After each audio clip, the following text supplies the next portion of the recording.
ये जो हमारा पहला क्वेश्चन है एबेल्स टेस्ट, लेकिन इसको क्वेश्चन को करते समय आपको सतर्क रहना है। क्या कि आपके एग्जाम में इसी टॉपिक में एक एबेल्स थ्योरम भी है, ठीक, और एक एबेल्स टेस्ट भी है। मेरे पास क्वेश्चन बैंक है, मैं दिखाता हूँ। मैं पहले बता दूँ, मेरा क्वेश्चन बैंक उसका फोटो कॉपी है। कई लोगों ने मुझे कमेंट किया, भाई आप जो क्वेश्चन बैंक ले लो ये तो क्वेश्चन बैंक नहीं है। अरे भाई ये फोटो कॉपी है, ठीक है, मुझे अवेलेबल नहीं हुआ तो मैंने फोटो कॉपी करवा लिया। चलो आपको मैं दिखाता हूँ ये क्वेश्चन पूछा कहाँ गया है, और एबेल्स थ्योरम के रूप में भी ये क्वेश्चन पूछा गया है, ठीक है। रियल एनालिसिस में देखो आप भी देखो यहाँ पर है एबेल्स थ्योरम का। यहाँ पर स्टेटमेंट दे करके यहाँ पूछा गया है कि अगर UN कन्वर्जेंट है, VN अगर पॉजिटिव और मोनोटोनिक डिक्रीजिंग सीक्वेंस है, तो बताइए UN और VN का सम जो है वो कन्वर्ज करेगा। एबेल्स टेस्ट का ये स्टेटमेंट है। एंड एबेल्स थ्योरम देखो कहाँ पूछा गया है। मैंने तो देखा था एबेल्स थ्योरम शायद 2020 के आसपास में हम लोगों ने देखा था। अगर आपने देखा है तो सही, अगर नहीं देखा है तो मेरे साथ देख लो। कहाँ है 2020 के आसपास में पूछा गया था ना। हाँ, डिरिचलेट टेस्ट इम्प्रॉपर इंटीग्रल। यहाँ देखो, यहाँ पूछा गया है state and proof Abel's theorem for multiplication series. Abel's theorem यहाँ पूछा गया था। यहाँ पर जो मैं बताऊंगा अभी एबेल्स टेस्ट वो नहीं बनाना है, ओके। अगर एबेल्स टेस्ट पूछा जाए तब जाकर के आपको ये प्रॉब्लम को सॉल्व करना है। पहले इसका हम लोग स्टेटमेंट देख लेते हैं, आखिर स्टेटमेंट में क्या कहा गया। पहले इस थ्योरम में हमको दिया हुआ क्या है, स्टेटमेंट में हमको क्या प्रूफ करना है उसको समझते हैं, ठीक है। जैसे आपके सामने कोई सीक्वेंस पूछा गया, दैट इज कोई सीरीज आ गया, summation of sine n theta बटे एन पर पावर के। ये आपको पूछ दिया गया कि बताओ भाई ये जो समेशन है ये कन्वर्जेंट है या फिर नहीं है। इसको आप UN इंटू VN के फॉर्म में लिख लेना। कैसे, समेशन साइन एन थीटा गुना 1/n पर पावर के। इससे क्या हुआ, इसमें आप आसानी से यह आपका UN बन गया, यह आपका VN बन गया। अब समेशन UN, अब इसको आप दिखाओगे। अगर ये बाउंडेड हो गया, ध्यानपूर्वक समझना, अगर ये बाउंडेड हो गया तो डिरिचलेट टेस्ट से बनेगा, ठीक है। किस टेस्ट से, डिरिचलेट टेस्ट से बनेगा। अगर ये UN समेशन ऑफ UN अगर ये कन्वर्जेंट हो गया तो एबेल्स टेस्ट से बनेगा। बस ये ध्यान में रखना है आपको। डिरिचलेट टेस्ट भी काफ़ी बार पूछा गया है और एबेल्स टेस्ट भी आपका पूछा गया है, और इससे आधारित क्वेश्चन भी पूछा जाता है, ठीक। जैसे ये क्वेश्चन ये डिरिचलेट टेस्ट से है, जो कि अक्सर आपके एग्जाम में देखने को मिलेगा आपका, ठीक है। तो ध्यान दो, यहाँ पर आपका समेशन ऑफ UN अगर बाउंडेड हुआ तो डिरिचलेट टेस्ट से बनेगा, अगर समेशन ऑफ UN कन्वर्जेंट हुआ तो वो एबेल्स टेस्ट से बनेगा।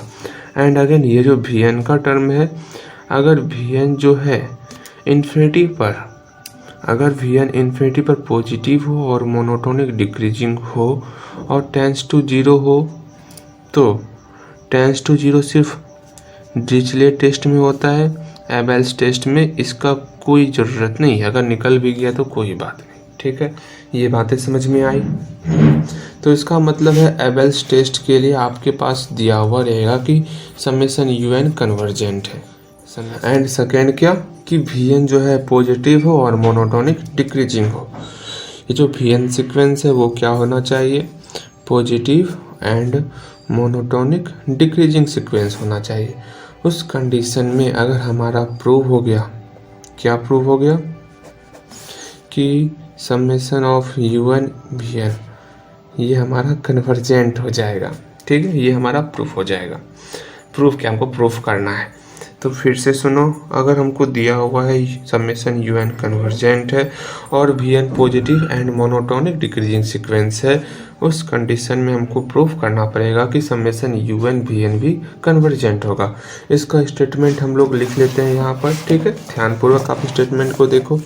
If the series summation u n is convergent, तब जा कर के एंड इफ़ वी एन होना चाहिए positive and monotonic decreasing sequence होना चाहिए। If v n is a positive monotonic decreasing sequence, then तब जा कर के the series summation u n v n is convergent. ये आपका स्टेटमेंट है। अब हम लोग प्रूफ स्टार्ट करते हैं। चलो अब अपना ध्यान सारा प्रूफ पे लाओ।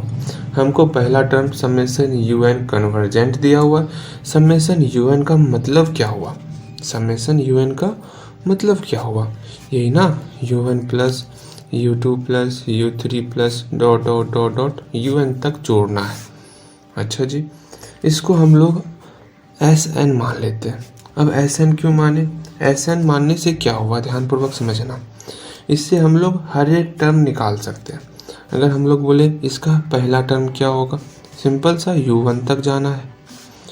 s2 क्या होगा, u1 प्लस u2 तक जाना है।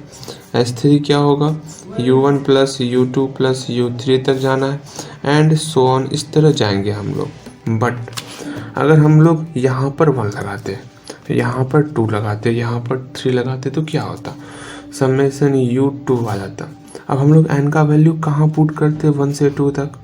इसमें तो है ही नहीं n का वैल्यू, तो यहाँ पर जनरल फॉर्म होना चाहिए। इसी कारण इसका अलग से हम लोग एक टर्म माने एस एन। अच्छा, एक एक्स्ट्रा इन्फॉर्मेशन भी हम लोग रख लेते हैं कि यहाँ पर u1 का वैल्यू क्या होगा। एक्स्ट्रा आप रख लो दिमाग में, ठीक है। u1 का वैल्यू s1 होगा। यहाँ पर u2 का वैल्यू, इस s2 को s1 में घटाओ तो देखो क्या रिजल्ट निकल रहा है, u1 plus u2 minus u1। u2 आया तो u2 किसके बराबर हुआ, दोनों के सबट्रैक्शन के बराबर हुआ, तो s2 minus s1। And u3 s3 minus s2, आप सबट्रैक्ट करके देखो, ये दोनों कट जाएगा, बचेगा सिर्फ u3 बचेगा। इस तरह हम लोग निकालेंगे।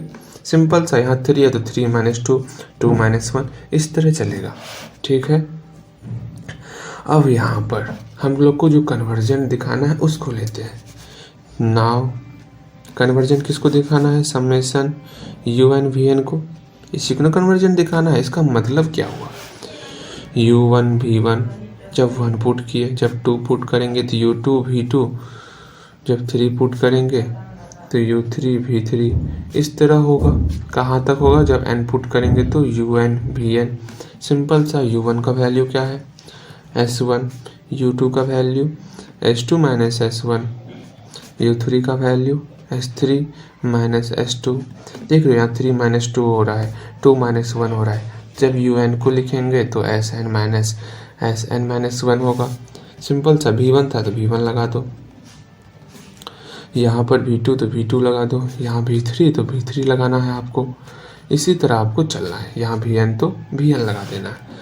अब ध्यानपूर्वक समझो, यहाँ पर s, अब हमको इसको s के फॉर्म में इसलिए लिए क्योंकि यहाँ से अब हम लोग s को कॉमन ले लेंगे, तो यहाँ s1 कॉमन आया तो क्या बचा, v1 माइनस v2। दिक्कत हो रहा है, s2 यहाँ कॉमन लेंगे तो v2 माइनस v3। अरे सिंपल सा दिक्कत हो रहा है तो इसको और तोड़ लो ना, s1 v1 plus s2 v2 minus s1 v2 plus s3 v3 minus s2 v3 plus dot dot dot dot sn vn minus sn minus 1 vn। देखो s1 कॉमन लिए तो v1 माइनस v2, फिर s2 कॉमन लिए तो v2 minus v3, फिर यहाँ पर इसी तरह s3 कॉमन लेंगे तो देख रहे हो अंदर में v का टर्म, अगर आगे में 1 है तो अंदर में 1 माइनस 2 है, 2 है तो 2 माइनस 3 है, 3 होगा तो 3 माइनस 4 होगा। इसी तरह टर्म आपका आगे चल रहा है।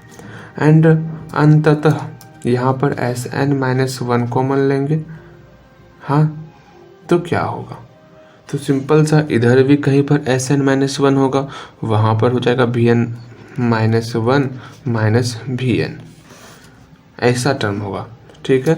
एंड एक टर्म आपका बच जाएगा Sn Vn। अब यहाँ पर आप ध्यानपूर्वक देखो, दिख रहा है आपको सारा टर्म? हाँ। अब जो है हमको यहाँ से यहाँ तक का टर्म लेना है, ठीक है। अब यहाँ से यहाँ तक का टर्म लोगे, इसको समेशन के फॉर्म में लिखना है। लेकिन एक चीज़ आपने देखा, इस सीरीज को हमने कुछ माना ही नहीं। या तो summation u1 that is un Vn मान लो, या तो अल्फा n मान लो। आप कहीं पर लिख लो इसको कि अल्फा n क्या है मेरा, या हम लोग लिख लेते हैं, बाद में याद आएगा, दैट इज याद रहेगा। समेशन un Vn क्या है, अल्फा n है, और Sn मेरा क्या है, समेशन un है। इसको याद रखना, बाद में मैं पूछूंगा, ठीक। चलो यहाँ देखो, यहाँ से यहाँ तक का सम लिखो। जैसे यहाँ 1 था तो 1 - 2, 2 था 2 - 3।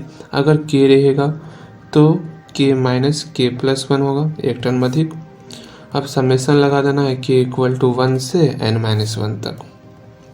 एक टर्म बेचारा बच गया अकेला, Sn Vn। इसको यहाँ लिखोगे तो इसके साथ कभी मत समझना, इसको हम लोग आगे ही लिख लेते हैं Sn Vn को, क्या पता आप लोग का। अब जो अल्फा n निकला ये टर्म, इसको उधर लिखते हैं। अल्फा n क्या निकला, Sn Vn plus summation n = 1 से n - 1 Sk Vk minus Vk + 1, यही टर्म निकला था। यही टर्म निकला है। चलो अब इस टर्म में हमको ये देखना है कि क्या ये इन्फिनिटी पर इसमें से किसी टर्म का वैल्यू इन्फिनिटी हो रहा है क्या। बिकॉज हमको अल्फा n को कन्वर्जेंट दिखाना है, मतलब इसका कोई फाइनाइट वैल्यू निकल रहा है, ऐसा कुछ दिखाना है। तो हम लोग देखेंगे क्या इन्फिनिटी पर इसका वैल्यू फाइनाइट निकल रहा है। अगर फाइनाइट नहीं निकलेगा तो इसका मतलब हो गया कि इसका टर्म जो है वो कन्वर्जेंट नहीं है। तो हम लोग इसका इन्फिनिटी पर चेक करते हैं, taking n tends to infinity. चलो limit n tends to infinity alpha n = limit n tends to infinity Sn Vn plus, इसमें भी लगा देते हैं, दोनों को एक साथ लिख लो। क्या एनी प्रॉब्लम नहीं ना?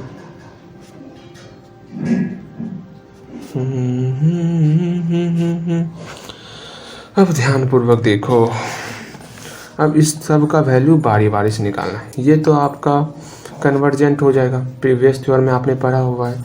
अगर Sk बाउंडेड हो जाए, हम लोग इसके पहले पढ़े हुए हैं ना, और इसमें से अगर V वाला टर्म Vk अगर पॉजिटिव और मोनोटोनिक डिक्रीजिंग हो तो ये टर्म हमारा जो है वो कन्वर्जेंट होता है फ्रॉम प्रीवियस थ्योरम से।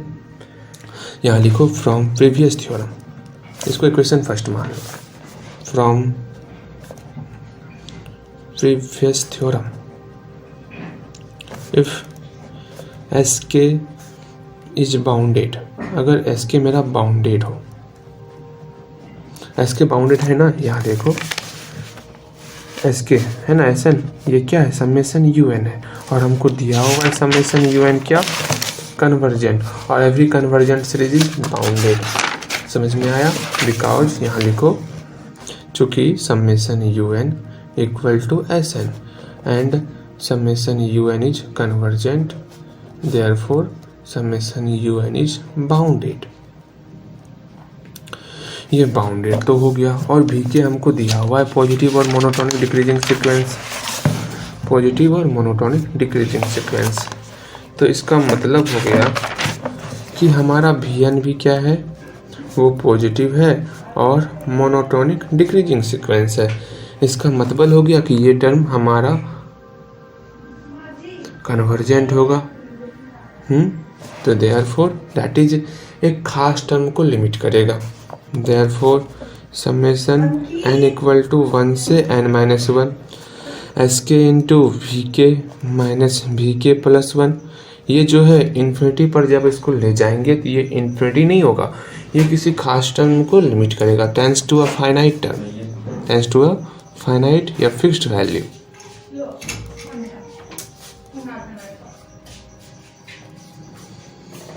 मतलब ये एक फाइनाइट वैल्यू है, कन्वर्जेंट वैल्यू है। अगर ये भी कन्वर्जेंट निकल गया तो हम लोग डायरेक्ट लिख देंगे ये वैल्यू जो है हमारा अल्फा एन वो कन्वर्जेंट है। अब हम लोग एस एन वी एन की बात करें। एस एन वी एन में एस एन बाउंडेड है। चलो भैया एस एन मेरा बाउंडेड या कन्वर्जेंट है, ठीक है, ये कन्वर्जेंट है। और वी एन जो है वो पॉजिटिव और मोनोटोनिक डिक्रीजिंग सीक्वेंस है। और every monotonic decreasing sequence is bounded. ये भी बाउंडेड, ये भी बाउंडेड, तो इन्फिनिटी पर ये इन्फिनिटी हो ही नहीं सकता। इन्फिनिटी होने के लिए किसी एक को इन्फिनिटी होना पड़ेगा इन्फिनिटी पर। समझ रहे हो मैं क्या कहना चाह रहा हूँ? तो again s n will be convergent, will भी कहता हूँ, एस एन बी कन्वर्जेंट, ये कन्वर्जेंट है। And v n is positive and monotonic decreasing sequence, therefore v n is bounded.